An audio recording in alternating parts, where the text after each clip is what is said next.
Bismillahirrahmanirrahim. Assalamualaikum warahmatullahi wabarakatuh. Alhamdulillahi rabbil alamin. Wa bihi nasta'inu ala umurid dunya waddin. Wa sallallahu ala sayyidil mursalin Muhammadin sallallahu alaihi wasallam wa ala alihi wa sahbihi ajma'in, amma ba'd. Bapak-bapak yang hadir dan juga para ibu-ibu tentunya, alhamdulillah kembali Allah Subhanahu wa taala memudahkan kita untuk duduk di majelis ilmu, duduk di Raudhatun min Riyadil Jannah, duduk di taman-taman surgawi. Insya Allah kita nanti akan mencoba membaca, mentadabburi ayat-ayat Allah Subhanahu wa taala. Salawat dan salam untuk Nabiullah Muhammad sallallahu alaihi wasallam yang pernah bersabda, afala yaghdu ahadukum ilal masjidi fayaqra'a aw ya'lama ayataini min kitabillahi azza wa jalla khairun laka min naqataini qaumawaini. Tidakkah antum bisa berpagi-pagi? Afdol waktu belajar pagi. Ini enggak apa-apa, siang-siang kita. Ngapain? Ke masjid. Terus ngapa? Fayaqra'a aw ya'lama. Dia mau membaca atau memahami ayataini min kitabillahi azza wa jalla, dua ayat dari ayat Allah azza wa jalla, khairun lahu min naqataini qaumawaini, lebih baik baginya daripada mendapatkan hadiah dua ekor unta yang gemuk-gemuk. Di belajar Quran itu satu ayat nilainya, pahalanya melebihi hadiah satu unta gemuk, atau kalau dirupiahkan sekitar uang 20 juta, lebih baik daripada itu. Maka kita insya Allah akan belajar ayat-ayat Quran. Berselawat kepada keluarga beliau, sahabat beliau, dan pengikutnya setia sampai hari kiamat. Jamaah sekalian, siang ini kita akan mencoba membaca dan mentadabburi dua ayat Al-Quran, yaitu surat Al-Hasyr ayat ke-18 dan 19. Dari situ nanti kita akan mencoba mengambil i'tibar hal yang penting yang bisa kita ambil pelajaran. Saya bacakan, bagi yang bawa Quran bisa dilihat, bagi yang bawa HP juga kalau di Qurannya bisa dilihat ayatnya. Al-Hasyr ayat ke-18 dan 19. A'udzu billahi minasy syaithanir rajim. Bismillahirrahmanirrahim. Ya ayyuhalladzina amanu taqullaha wal tanzur nafsum ma qaddamat lighad wattaqullaha innallaha khabirun bima ta'malun. ولا تكونوا كالذين نسوا الله فأنساهم أنفسهم أولئك هم الفاسقون. Dua ayat tadi. Ya ayyuhal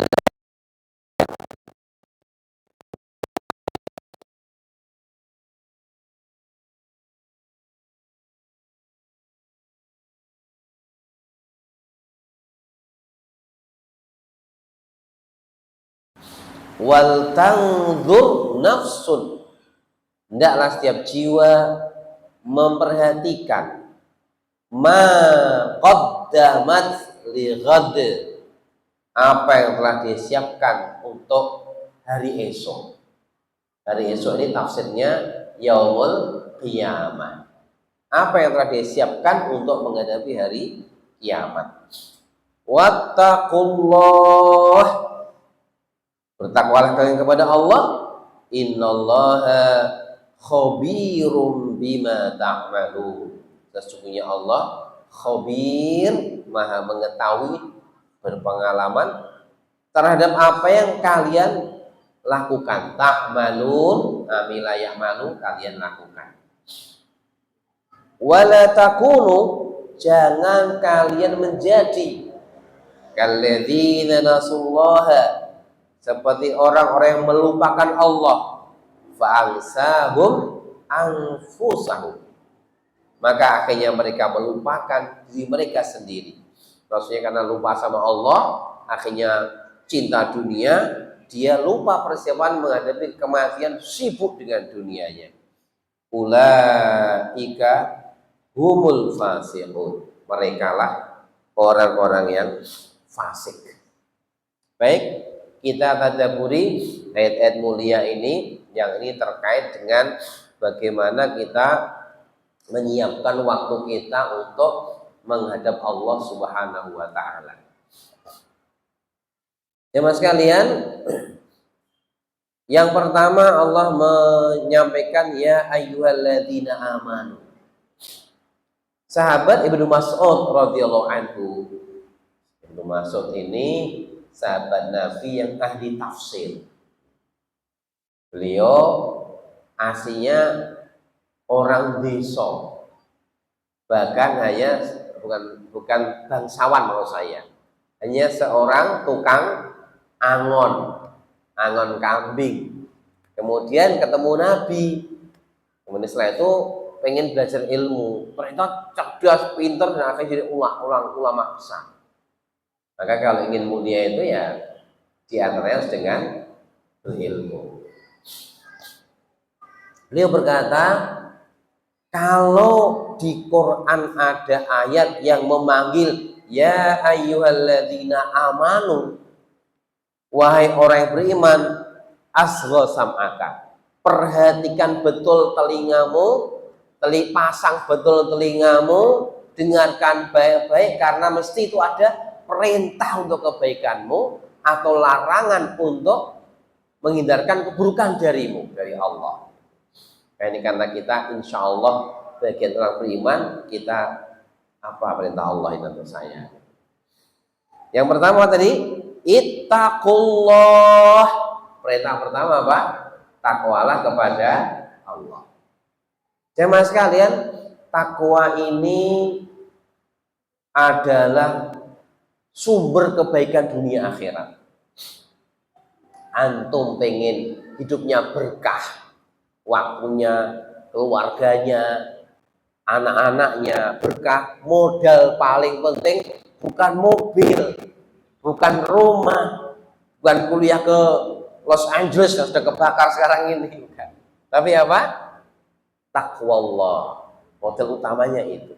Maka Allah berfirman, fatazawwadu fa inna khairaz zadid taqwa. Berbekalah kalian, sesungguhnya sebaik-baik bekal adalah takwa. Gimana hidup berkah dengan takwa? Allah telah berjanji, kan ayatnya sudah kita hafal, walau anna lal qura amanu wa taqaw la fatahna 'alaihim barakatim minas sama'i wal ardh. Sekiranya penduduk itu, negeri itu beriman, bertakwa, kami buka barokah langit dan bumi. Antum ingin urusan kehidupannya dimudahkan Allah, modal utamanya apa?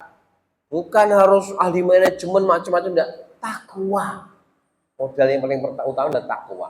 Wa may yattaqillaha yaj'al lahu makhraja wa yarzuqhu min haitsu la yahtasib. Siapa yang bertakwa kepada Allah, maka Allah jadikan jalan keluar dari kesulitan hidupnya.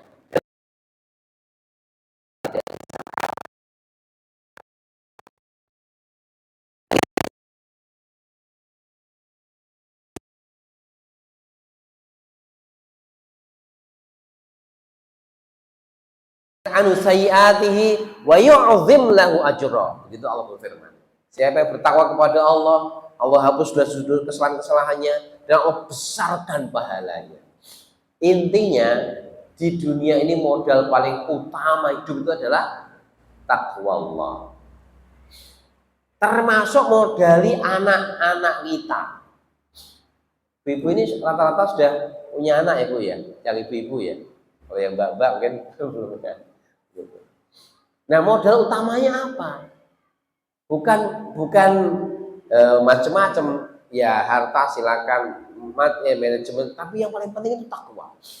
Suatu ketika bukan sahabat tabi'in, Khalifatul Muslimin Umar bin Abdul Aziz rahimahullah, di akhir kehidupan beliau sakit parah, keluarganya, kerabatnya, pembantunya itu ingatkan, wahai Amirul Mukminin, Anda ini penguasa negeri yang luas, Asia, Afrika, tetapi Anda ketika sakit parah Anda nggak punya apa-apa untuk diwariskan kepada anak-anak Anda. Bagaimana nanti kehidupan putra-putra Anda sepeninggal Anda? Apa jawaban Khalifah Umar?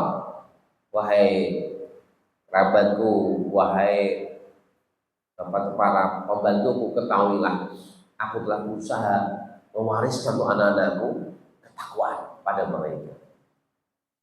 Beliau wafat, beberapa bulan kemudian putra-putranya nggak punya modal dari orang tuanya yang miskin-miskin waktu itu, kemudian berusaha menjadi pengusaha besar dan menjadi ahli sedekah di negerinya itu. Apa modalnya? Ketakwaan orang tua yang diajarkan, dididikkan kepada anak-anak. Maka ini yang mesti kita pikirkan. Keluarga kalau ingin cinta kasihnya abadi sampai hari kiamat, modalnya apa? Takwa lagi. Al-akhillau yauma idzin ba'duhum li ba'din aduwwun illal muttaqin.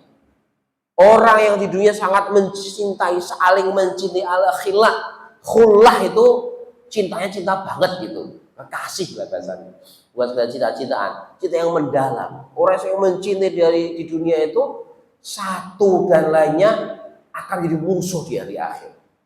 Seorang istri musuhan sama suaminya, seorang ibu musuhan sama anaknya, illal muttaqin, kecuali kalau sama-sama bertakwa. Ini yang mestinya harus kita pikirkan serius untuk melaksanakan perintah Allah. Ittaqullah, ini perintah yang terulang-ulang berkali-kali. Maka setiap khutbah Jumat mesti kita dengar para khotib mengingatkan apa? Ittaqullah. Nah, ini perintah wajib. Nah itulah jamaah sekalian, jadi kalau ingin hidup tenang dunia akhirat, itu ketakwaan yang sangat pokok. Takwa itu apa? Simpelnya ya, takwa itu adalah rasa takut kepada Allah, kepada azab Allah, yang menjadikan kita ini kemudian seperti dikatakan oleh para khotib Jumat, mengulang-ulang takrif takwa yang paling mewakili, yaitu apa? Antuti'ullaha ala nuri minallahi tarju sawaballahi. Kamu taat pada Allah atas petunjuk Allah, mengharap pahala Allah. Wa tastarimu ma'asillah, kau tinggalkan maksiat kepada Allah, ala nuri minallah, atas petunjuk Allah, takhafu azabah, karena kau takut siksanya. Itu takwa. Jadi takwa itulah suasana hati, semangat buat ketaatan karena mengharap pahala Allah, mengharap surga Allah, dan menjauhi larangan Allah, takut dengan azab Allah. Itulah takwa. Maka jenengan datang ke sini bisa menjadi alat deteksi aku wis takwa urung. Ketika kita datang itu tendensinya tidak ada kecuali mengharap pahala Allah, karena kita tahu cari ilmu itu untuk cari pahala Allah, untuk mengobati hati kita, menghilangkan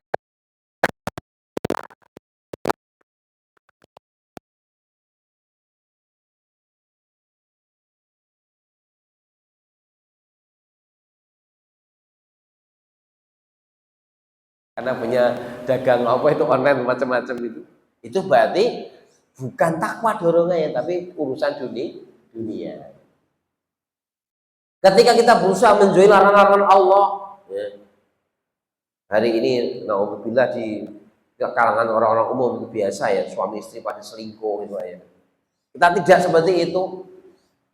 Meskipun ada kesempatan, terutama laki-laki yang sering keluar, tapi tetap tidak mau. Gitu. Karena apa? Takut sama Allah, itulah namanya takwa. Jadi takwa ini sumber kebaikan, Maka ini perintah Allah ini perlu kita camkan bagaimana kita berusaha untuk menjadikan kita bertakwa. Bapak Ibu sekalian, kira-kira apa langkah yang penting untuk kita kuatkan biar menjadi ahli takwa? Apa yang menjadikan kita perlu usaha apa supaya Allah bikin kita takwa? Dan takwa itu di mana tempatnya? Di hati. At-taqwa hahuna, kata Nabi. At-taqwa hahuna, at-taqwa hahuna. Dan ini masya Allah, takwa ini betul-betul sesuatu yang tertinggi yang bisa diraih, bisa dikejar oleh siapapun juga. Kalau lomba lari, misalnya ibu-ibu ada lomba lari, sing menang siapa bu? Sing tua apa sing nom? Sing nom, sing nafasnya urung ngos-ngosan yang lari. Lomba sedekah, sing menang siapa kira-kira? Sing sugih, nggak salah di duit ya kalah. Tapi lomba takwa, siapa yang berpulang jadi juara? Siapapun bisa. Tua ya bisa, muda ya bisa, kaya bisa, miskin bisa. Kadang orang nggak terkenal bisa jadi orang pilihan yang dekat dengan Allah. Jadi kan ingat kan kisah Uwais Al-Qarni, ya kan? Itu kan sampai Nabi wasit udah Khalifah Umar, orang yang ditakuti syaitan, tapi sampai wasit Umar, nanti kalau kau ketemu orang rombongan Yaman, cari yang namanya Uwais Al-Qarni. Kemudian ketika datanglah rombongan Haji Yaman, jadi khalifah waktu itu, dicari tenda Yaman, kenalan satu persatu, ternyata nggak ada yang namanya Uwais. Ini kali sudah habis. Iya khalifah, tinggal satu anak muda pemalu di belakang, dia maunya bantu bersihkan makan kami, memberikan makan hewan kami, dia nggak mau tampil. Siapa namanya? Uwais Al-Qarni. Dicari malah seperti itu. Dunianya nggak nampak, tapi akhiratnya di hadapan Allah luar biasa. Jadi kan juga masih ingat kan Nabi pernah bersabda hadis Muslim namanya itu. Datang orang yang perlente, waga, tunggangannya mahal. Kemudian Nabi tanya, gimana pendapat orang itu? Ya Rasulullah, ini kalau ngomong pasti didengar, kalau menkhidbah pasti diterima. Datang orang kedua dengan pakaian sederhana, tunggangan sederhana, wajahnya pun sederhana. Gimana orang kedua ini? Wah ini kalau ngomong Rasulullah, siapa yang dengerin? Penampilannya rami tayani kata orang Jawa. Siapa yang dengerin? Enggak, penampilannya enggak meyakinkan. Siapa yang menerima kalau dia mengkhidbah? Tapi apa? Kata sabda Nabi, Inna hadza walladzi nafsi Muhammadin biyadihi, demi jiwa Muhammad yang ada di tangan Allah, inna hadza, orang kedua yang kalian remehkan itu, khairun bimilil ardi min hadza, nilainya lebih baik daripada orang pertama, meskipun yang pertama jumlahnya sepenuh bumi.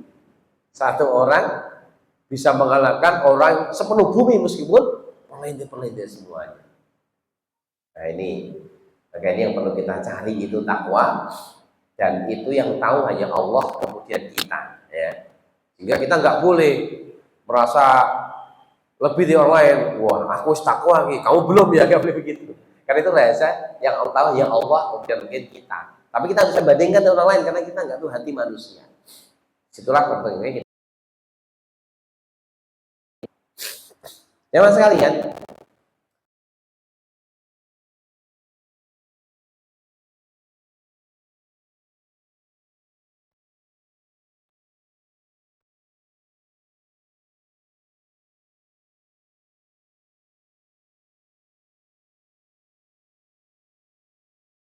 Adam ini terletak di antara jemari Ar-Rahman. Yuqallibu kaifa yasha, Allah bolak-balik hati manusia, terserah Allah menghendaki. Jadi hati kita ini Allah yang menguasai. Supaya bagus hati kita, berisi takwa, kita minta sang penguasa hati, yaitu Allah Subhanahu wa Ta'ala. Maka bacalah doa-doa yang saya dibaca Nabi Sallallahu Alaihi Wasallam. Di antaranya, Allahumma inna nas'alukal huda wat tuqa wal afafa wal ghina. Ada tuqa itu takwa. Ya Allah, saya mohon kepadamu al-huda, petunjuk, at-tuqa, ketakwaan, terus apa tadi? Al-afaf, ifah ya, harga diri, wal ghina, kecukupan. Bisa itu. Bisa yang lain, Allahumma ati nafsi taqwaha wa zakkiha anta khairu man zakkaha anta waliyuha wa maulaha.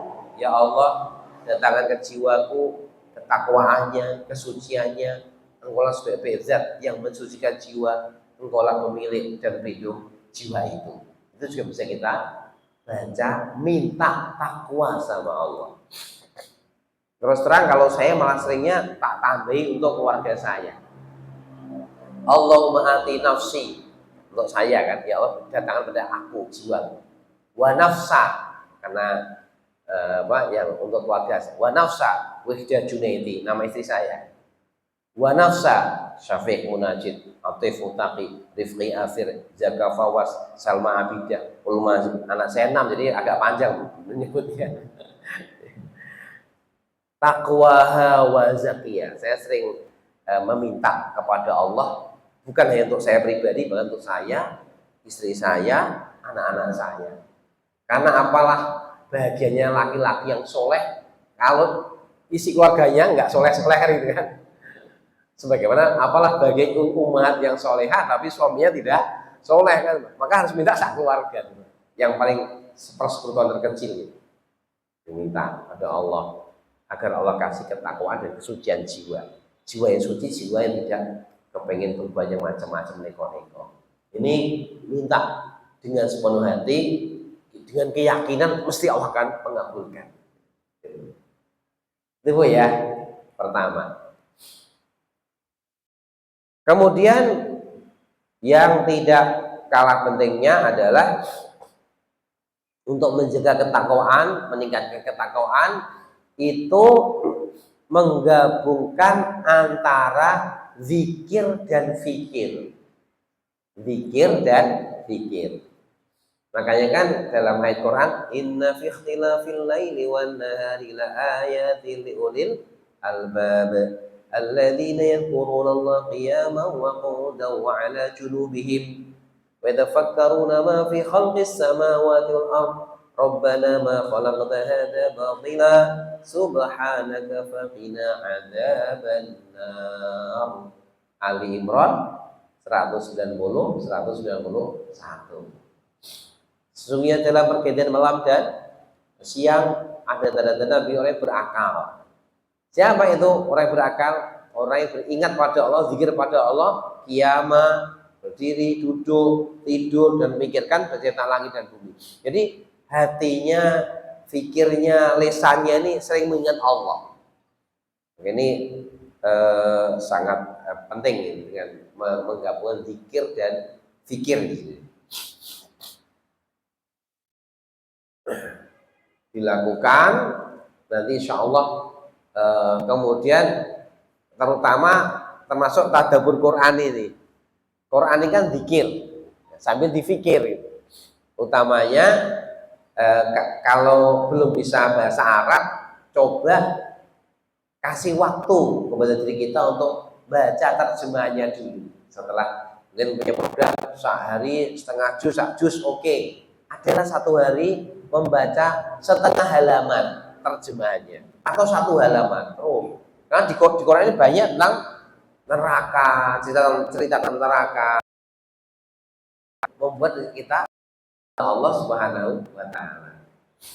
Itu. Itu diantara usaha kita. Dan yang berikutnya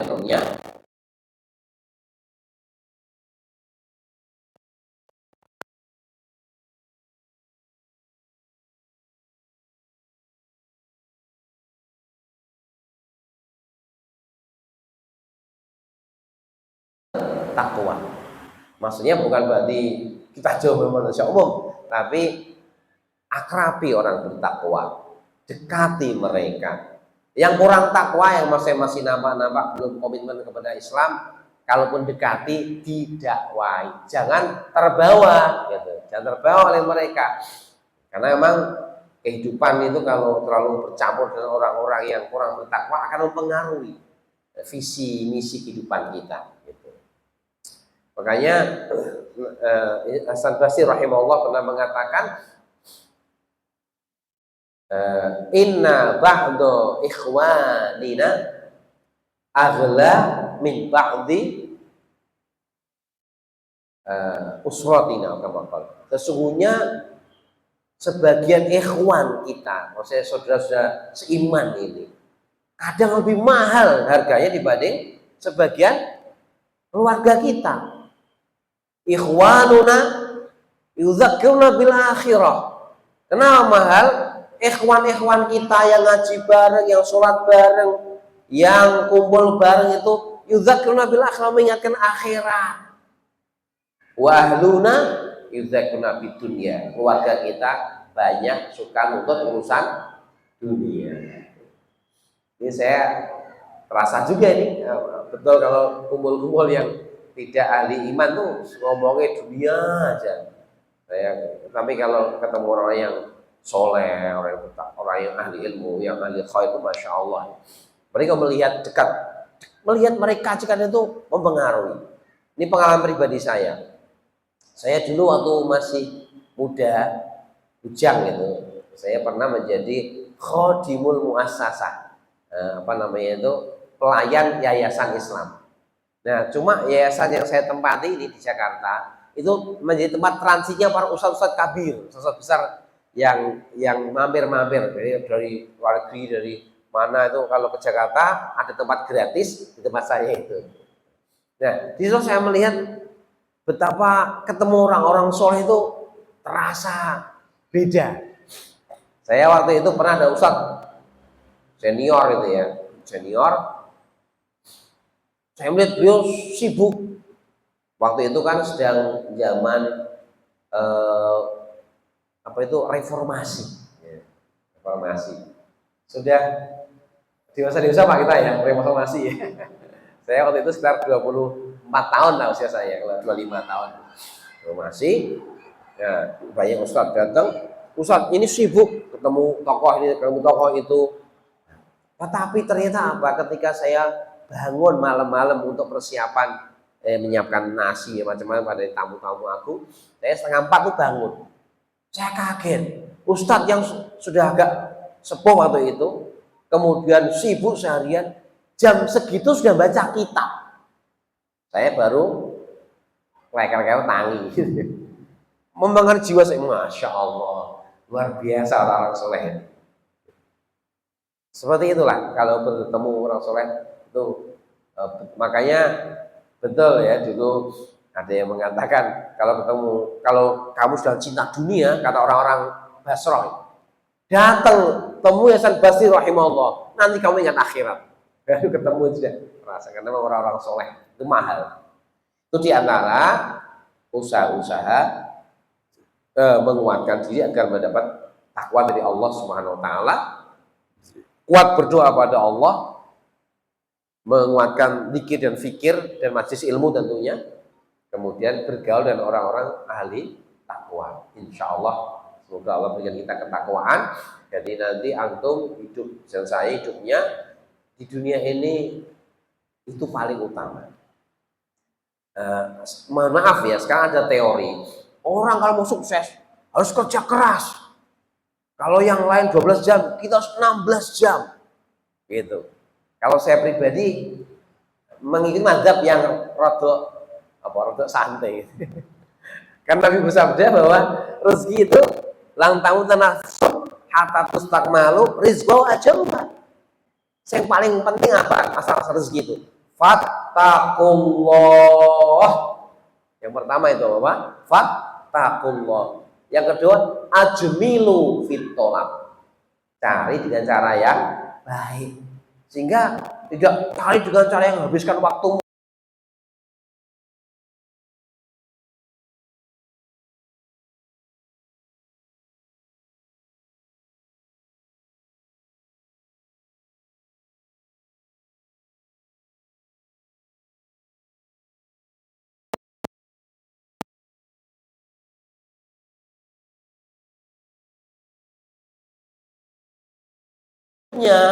Hidupnya tuh Allah, Allah, lillah, lillah, ridallah, jannah, itu jadi di benaknya. Maka dia akan berikan Allah kekayaan jiwa. Enggak qanaah, kaya jiwa. Allah akan mudahkan urusannya dan dunia datang kepada dengan cara-cara yang mudah.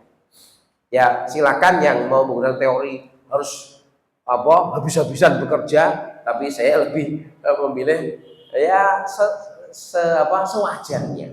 Kalau jatahnya mesti akan dapat. Kalau enggak, ya enggak gitu. Saya meyakini itu sehingga kalau masalah bekerja ya sewajarnya, enggak usah sampai usang jempalik, apalagi sampai nyari yang haram. Yang penting apa malah? Fattaqullah kata Nabi, takwa kepada Allah. Itu sumber pertamanya. Maka bangsa ini kalau mau bangun negeri ini, yang pertama fattaqullah. Hidupkan kajian-kajian, ingat kepada akhirat. Nanti kalau umatnya bertakwa, Allah akan berikan jalan yang banyak. Ya, begitu. Wallah alam, mungkin ya kalau saya pernah dengar cerita di Saudi itu orang-orang Saudi kerjanya keras banget apa biasa-biasa aja? Biasa-biasa aja. Tapi jarang orang Saudi miskin ya Pak Bu ya. Mereka sholat ya sholat.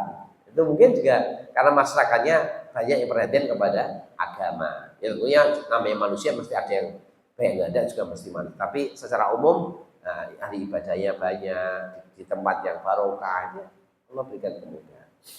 Ini sedikit tambahan. Itu kemudian kita lanjutkan ayat. Wal tanzur nafsum ma qaddamat li ghad. Nih. Ayo, kalian perhatikan setiap jiwa kalian apa yang telah disiapkan menghadap hari esok. Hari kiamat. Hari kiamat itu isinya ada yaumul hisab, perhitungan. Yang kita akan mendapatkan pertanyaan-pertanyaan Allah Subhanahu wa taala. Apa yang telah kau siapkan? Ini yang perlu menjadi renungan kita agar kita tidak lalai dari Allah taala. Kita harus sadar perjalanan kita ini panjang menuju Allah. Innaka katihun ila rabbika kadhan famulaqi. Engkau berjalan menuju Rabbmu dan engkau akan bertemu Allah. Walaysa bainaka bainahu turjuman.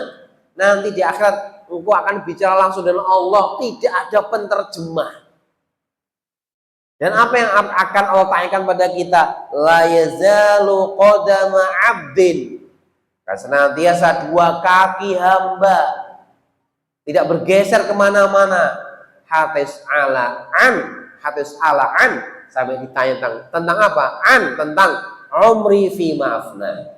Pertama, umurnya untuk apa dia habiskan. Saya nggak kerasa ini. Saya tinggal di Simo sejak umur 26 tahun. Kanten baru pindah ke Simo, dari Jakarta pindah ke Simo.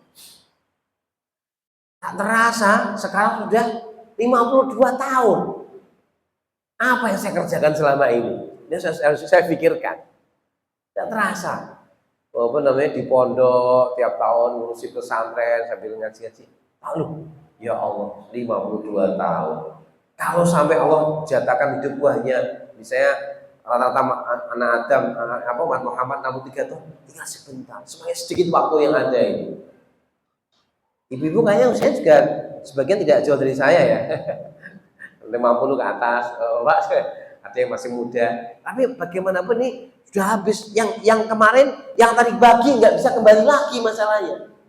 Kita nih aduh sudah, yang telah berlalu nggak bisa kita kembalikan.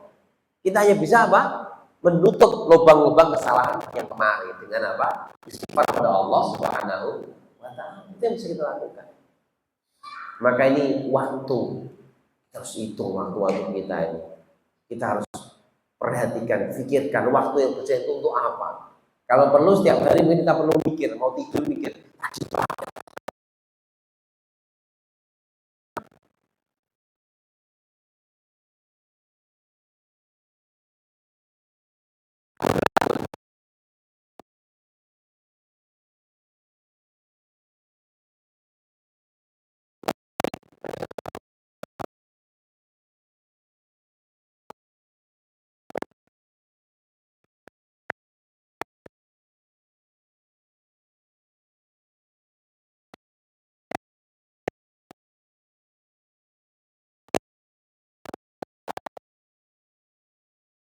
Amalan yang diperintahkan oleh Nabi menjelang dekatnya ajal Nabi apa? Bertasbih, beristighfar, bertaubat. Nah, sepertinya bagi usia-usia 50 tahun ke atas ini sangat cocok untuk kita lakukan. Meskipun kita nggak tahu mati kita kapan ya. Atau ya 40 tahun ke atas lah. Atau semuanya. Itu kita jadikan waktu-waktu kita untuk betul-betul digunakan untuk memperbanyak zikrullah, istighfar, apalagi kalau mengingat Ibnu Qayyim rahimahullah mengatakan jernihnya hati itu karena dua hal, bil istighfari wa zikri, dengan istighfar dan zikir, atau bil zikri wal istighfari, dengan zikir istighfar, itu jernih hati.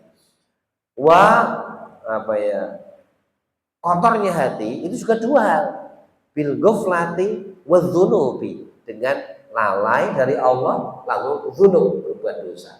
Maka dalam ngisi waktu ini jamaah sekalian, saya mengajak pribadi saya karena terus terang juga saya belum ahli ya, baru latihan. Mari latihan bareng-bareng memperbanyak zikir kepada Allah. Sekarang kalau zaman dulu para kiai kan pakai apa itu? Tasbih ya Bu ya sekarang. Sekarang sudah ada tasbih-tasbih kayak cincin itu kan, cetak-cetik itu ya sekali lebih enak. Silakan mari kita berusaha, di antaranya termasuk yang saya sering sampaikan itu kalau bisa zikir yang juga membantu kita agar kita selamat dan tidak digoda syaitan. Habis subuh, habis maghrib, biasanya jenengan habis sholat baca apa? Istighfar 3 kali. Terus la ilaha illallah wahdahu la syarikalah lahul mulku wa lahul hamdu yuhyi wa yumitu wa huwa ala kulli syai'in qadir. Berapa kali? 3 kali. Nah sekarang mari kita kalau bisa dinaikkan 10 kali, karena ada hadis Nabi yang menyampaikan siapa yang habis sholat, nanti tak kirimkan ininya, hadisnya saya pakai suara itu. Sudah saya kirimkan Bu ya, kamu Mars ya. Nah, itu. Jadi siapa yang sholat habis subuh, kemudian sebelum berbicara dengan orang lain, sebelum merombak posisi kakinya, dia membaca la ilaha illallah wahdahu la syarikalah, tidak ada yang disembah kecuali hanya Allah, dialah yang esa dan ada sekutu baginya. Lahul mulku wa lahul hamdu yuhyi wa yumit, bagi Allah lah kerajaan dan pujian yang menghidupkan dan mematikan. Wa huwa ala kulli syai'in qadir, dia berkuasa atas segala sesuatu. Kita baca 10 kali, setiap satu kalimat itu Allah angkat 10 derajat. Allah hilangkan 10 kesalahan, burukan. Allah berikan 10 kebaikan. Allah jaga dari hal-hal yang dia nggak sukai seharian itu. Allah jaga dari syaitan seharian itu. Dan Allah buat dosa-dosa nggak ada yang membahayakannya kecuali kalau dia sampai terkena dosa syirik. Itulah di antara pahala fadilah mengucap la ilaha illallah wahdahu la syarikalah lahul mulku wa lahul hamdu yuhyi wa yumiitu wa ala kulli syai'in qadir. Berapa kali? 10 kali habis subuh, 10 kali habis maghrib. Nanti coba kita lazim ya Bu ya. Kalau di sini agak lama-lama dikit ya, tapi Masya Allah fadilahnya bisa begitu besar. Eman itu termasuk di antaranya supaya ditanya umurmu untuk apa, bahasa ini ya Allah. Itu di antaranya zikir. Istighfar. Nabi 100 kali, coba kita juga melatih diri kita 100 kali sehari. Kalau lupa ya habis sholat itu mesti 20 kali, itu sudah 100. 20 kali 5. Coba ini kita perbanyak, karena ini Nabi pernah bersabda, tuba liman wajada fi sahifati istighfarun katsira. Beruntunglah, untung banget orang yang mendapat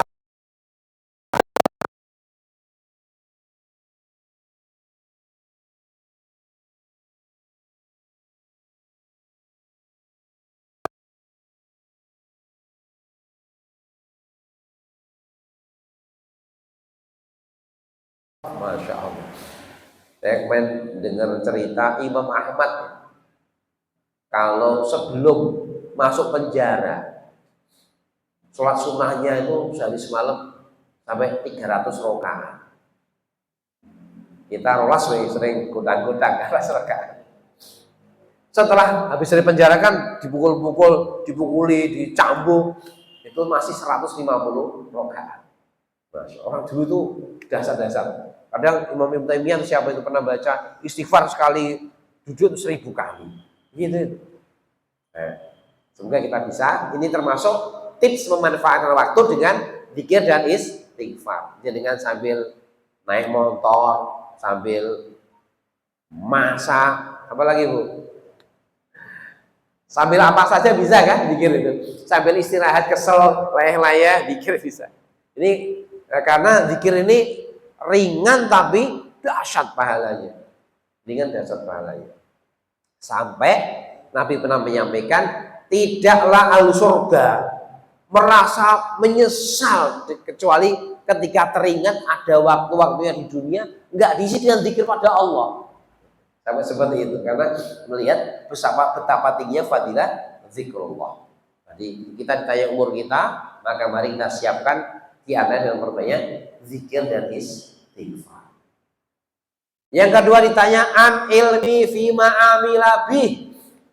Mau belajar bagus, tapi ilmu nafik itu, ilmu yang bermanfaat itu cirinya apa? Ilmu yang membuahkan amal, bukan ilmu yang untuk debat, ilmu yang hanya untuk biar mendapat prestis, biar mendapat gelar. Itu bukan ilmu yang manfaat. Kita tiap sore, tiap subuh, maghrib kita disunahkan minta Allahumma inni as'aluka ilman nafi'a wa rizqan halatan thayyibah wa amalan mutaqabbala. Itu ilman nafi'a itu ilmu yang ada amalnya, ilmu yang menjadi sebuah amal, bukan sekedar penguat atau pemuas dahaga intelektualitas semata, bukan itu. Maka kalau kita membuka kembali lembaran para salaf, bagaimana para sahabat datang kepada Nabi, belajar 10 ayat, dipahami, pulang diamalkan. Setelah itu datang lagi, dipahami, diamalkan. Bagaimana jenengan mendengar berita pendiri Muhammadiyah siapa? Pendiri Muhammadiyah sinten? Ya Ci Ahmad Dahlan, ngaji Al-Maun berkali-kali gak dinaik-naikkan. Kenapa? Karena pengen agar Al-Maun menjadi sebuah realita untuk suka nolong orang apa itu artinya. Seperti itu, ngaji yang ingin membentuk sebuah amal. Gitu jamaah sekalian.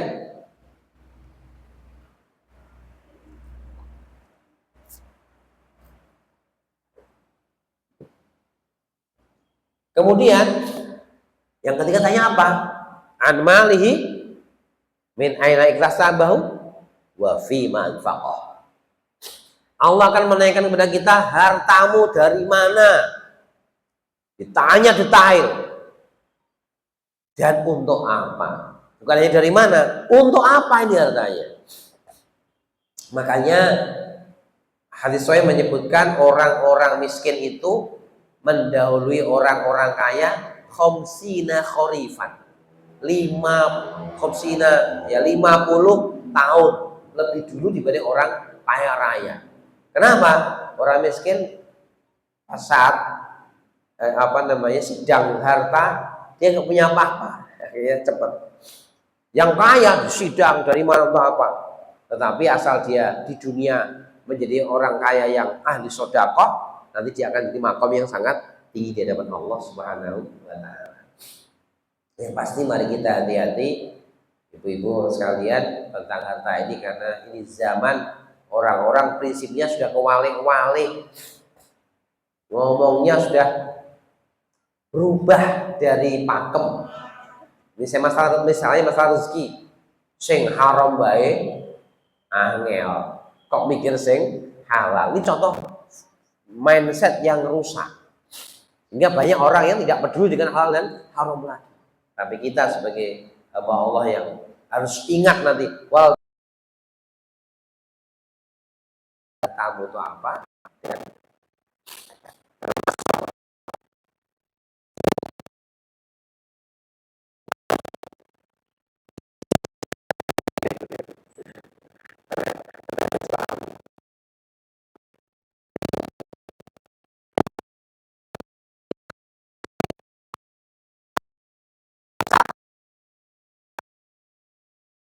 Dikasih Allah mata, dikasih Allah telinga, dikasih Allah hati, dikasih Allah mulut, tangan, kaki. Untuk apa sampai jadi tua renta, sampai rusak, sampai tidak fungsi lagi? Itu dulu untuk apa itu waktu masih?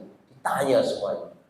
Ayat mengatakan inna sam'a wal basara wal fuada kullu laika kana anhu mas'ula. Sungguhnya pendengaran, penglihatan, hati, semua akan ditanya oleh Allah Subhanahu wa Ta'ala.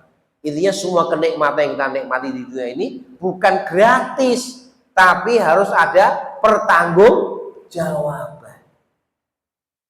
Ya Rahman, berapa banyak mata kita untuk bermaksiat, berapa banyak telinga kita untuk bermaksiat pada Allah Ta'ala. Ini harus kita terus hitung supaya kita ada keinginan kuat untuk bertobat pada Allah.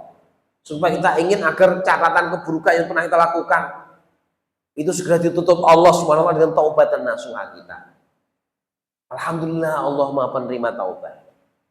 Hatta pelacur pun diampuni oleh Allah Subhanahu wa Ta'ala. Asal mau bertaubat.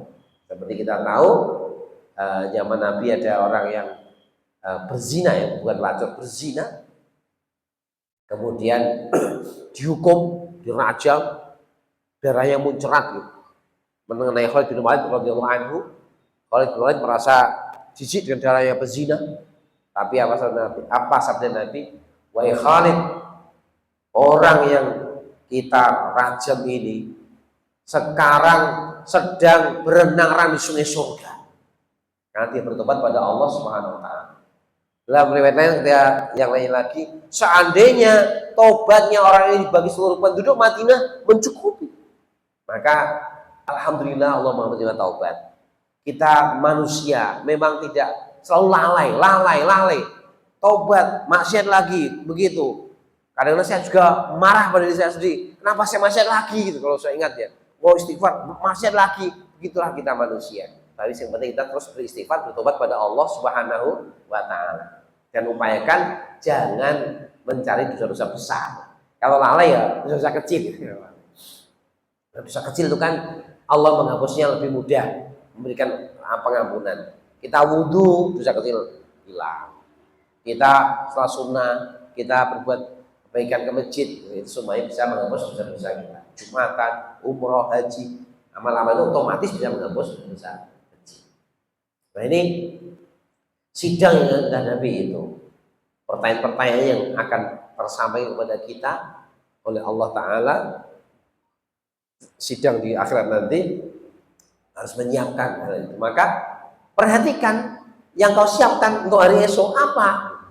Dari tubuhmu, mulutmu, matamu. Sudahkah matamu membaca Al-Quran setiap hari? Sudahkah mulutmu berzikir pada Allah? Sudah telingamu mendengarkan keilmuan? Itu harus kita tanya diri kita sendiri masing-masing, supaya kita tidak kemudian nanti menjadi orang-orang yang merugi. Nah, kemudian Allah berfirman, wattaqullah, sebuah tekanan, takkid namanya. Takwalah kau kepada Allah. Nanti kamu akan bertemu seperti itu hari-hari yang berat di hari kiamat itu.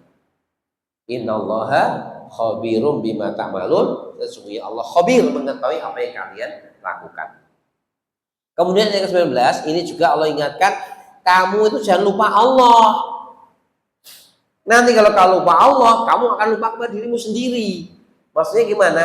Kalau kau lalai dari Allah, kau karena mungkin mikir dunia terus, mikir kenikmatan dunia, kau lalai kepada Allah, tidak sholat, tidak zikir, tidak mengkaitkan hati dengan Allah Subhanahu wa Ta'ala, nanti kau akan lalai dari persiapanmu menghadapi akhirat. Itu berarti melalaikan dirimu sendiri, karena kamu nanti akan bertanggung jawab, kamu nanti akan disidang.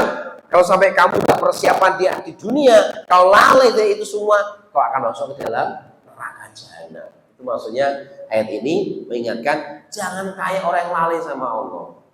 Berapa banyak orang yang hari ini kita lihat melalaikan Allah Subhanahu wa Ta'ala. Sampai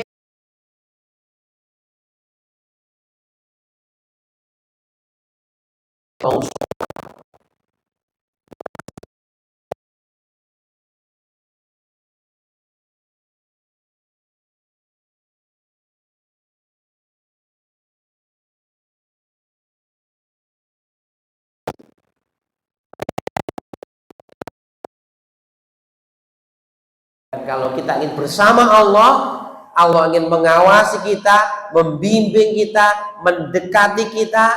Ya, rumusnya apa? Fadhkurullaha azkurkum. Ingatlah kamu kepada Allah, maka aku Allah akan ingat kepadamu.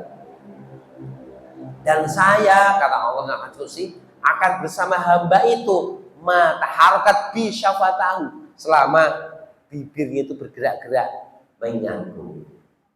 Mari kita berusaha dengan Allah. Zikir-zikir yang Nabi ajarkan keseharian itu jangan cuma dianggap itu pelajaran TK dan SD, tapi bagaimana kita lazimi dalam keseharian kita. Kita mau ke hatam, mau ke WC, keluar rumah, kita baca zikir-zikir sambil mengingat Allah Ta'ala. Maksudnya nanti kalau kita ingat Allah, kita sadar kita akan bertemu Allah, kita sadar akhirat, kita tidak lupa rezeki kita. Kita sadar kita akan bertanggung jawab. Sehingga nanti harapannya kalau kita ketemu Allah, menjadi orang-orang yang kemudian bisa setelah dapat kitab catatan amal, tahu isinya bagus, balik kanan ketemu keluarganya dan bisa berseru, ha umqra'u kitabiyah inni dzanantu anni mulaqin hisabiyah. Baik, teman-teman saudaraku, ini baca kitab saya ini, rapot amal saya ini. Bagus, alhamdulillah, karena saya dulu yakin ketemu hari hisab seperti ini. Itu yang tidak lalai sama Allah. Tapi yang lalai dari Allah, yang Allah sebutkan ulaika humul fasiqun, mereka orang yang fasik. Apa yang terjadi? Mereka di dunia semau sendiri, tidak persiapan untuk dirinya ketika nanti ketemu Allah, mengikuti hawa nafsu, mengikuti selera dunianya tanpa dunia syariat Allah. Ketika telah dapat kitab catatan di tangan kirinya, dia kemudian menyesal, kemudian dia berkata, ya laitaha kanatil qadiyah, dua sekiranya kematian akhir segalanya bagiku. Ma'agna anni maliyah, tidak berguna lagi harta bendaku. Halaka anni sultaniyah, telah hancur kekuasaanku. Nyesel, tapi sudah di akhirat. Na'udzubillah min dzalik.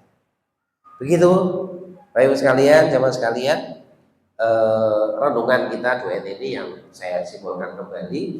Mari kita terus menguatkan ketakwaan kita pada Allah sebagai modal besar hidup kita dunia sampai akhirat. Mau bahagia dunia akhirat, kata kuncinya takwa Allah. Kemudian mari terus kita mengadakan muhasabah, introspeksi diri. Apakah kita sudah memperbanyak modal kita ketemu Allah nanti? Siapkah kita ketika kita sidang untuk berbagai pertanyaan tadi? Ataukah kita masih melalaikan banyak hal di dunia ini? Dan tentunya dalam muhasabah ini juga bisa sebelum beramal kita juga menanyakan kepada diri kita. Mau ngapa-ngapa itu tanya, lima faal itu. Mengapa saya lakukan ini? Benarkah ini untuk Allah? Ataukah ada tendensi duniawi? Tanyakan itu. Kenapa saya melayani suamiku? Benarkah ini untuk Allah? Atau karena saya senang dia ngasih duit saya banyak misalnya? Tanyakan ke diri kita. Kenapa seorang suami tidak marah sama istrinya? Meskipun mungkin karena ada manggil, oke. Apakah karena takut istrinya nanti balas ngamuk, ataukah memang dia tahu bahwa itu akhlak Islam seperti itu? Terus tanyakan semua yang kita lakukan, ini lillah atau tidak? Itu muhasabah qabla amal. Dan setelah beramal juga kita tanyakan tentang selama kita beramal ikhlas atau tidak. Itu harus kita tanyakan agar nanti amal-amal kita tidak muspro, tidak sampai jauh dari target amal yaitu ikhlas dan sesuai dengan syariat. Begitu mungkin tadabbur Al-Quran surah Al-Hasyr yang terkait dengan masalah keimanan dan tazkiyatun nufus ini. Semoga Allah Ta'ala memberikan kita kekuatan untuk diberi Allah ketakwaan dan diberi Allah kekuatan untuk selalu menyiapkan sisa-sisa usia kita yang kita nggak tahu tinggal berapa lama. Apakah masih ada setahun, 2 tahun, 5 tahun, atau bahkan hanya hitungan hari, kita siapkan sebaik-baiknya agar nanti saat ketemu Allah kita menjadi orang-orang yang bisa dipanggil dengan ya ayyatuhan nafsul mutmainnah irji'i ila rabbiki radiyatan mardiyah fadkhuli fi ibadati.